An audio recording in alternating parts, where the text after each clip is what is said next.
C'est la 9e édition d'un colloque qui a été fondé à Toulon en 2003 et qui fait le tour de la Méditerranée.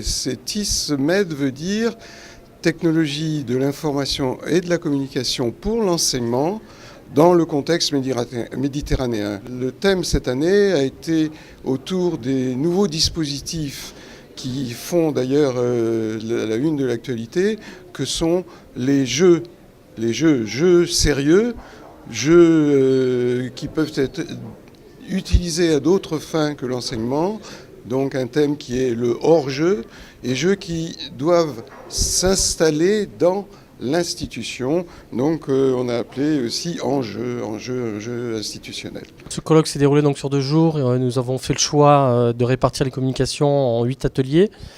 C'était un choix assumé qui était de pouvoir donner du temps aux échanges. Donc chaque atelier donnait lieu à 2 ou 3 communications et reprenait les axes qui ont été présentés. Donc on a travaillé sur plusieurs axes. Un axe plutôt lié aux enjeux de la technologie dans les dispositifs d'enseignement aujourd'hui. Un deuxième axe qui a été évoqué par Philippe qui reprenait vraiment sa thématique du jeu. Donc avec des communications qui étaient plutôt tournées autour d'environnements ludiques et notamment des exemples très concrets sur les serious games. Un troisième axe qui était plutôt sur les enjeux finalement pour tous les acteurs. Et comment reconsidérer les approches pédagogiques aujourd'hui avec non plus l'irruption, parce que ça c'est des thèmes de TIS-MED qui datent maintenant, mais plutôt l'omniprésence des technologies de l'information et de la communication dans nos structures, que ce soit en présentiel ou dans des logiques de formation à distance.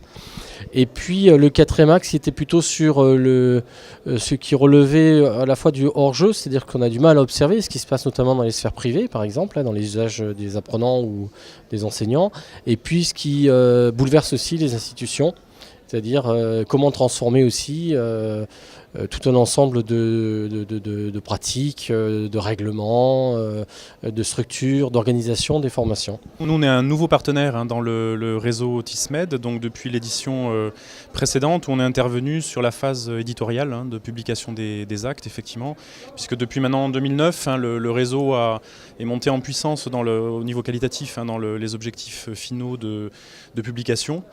Et donc c'est dans ce cadre qu'on a commencé une première collaboration qui va bientôt déboucher sur un ouvrage qui sera publié d'ici 2 mois, dans une série acte d'une revue questions de communication que nous pilotons sur l'Université de Lorraine.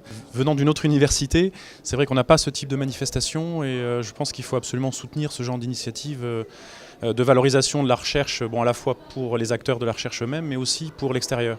Et ce que j'ai trouvé agréable et vraiment qu'il faut maintenir à Toulon, c'est cette dynamique de s'adresser à la société civile, de faire de la publicité de ces événements. J'ai vu dans les abribus beaucoup d'affiches qui renvoyaient vers cet événement et ça c'est vraiment quelque chose qu'il faut maintenir.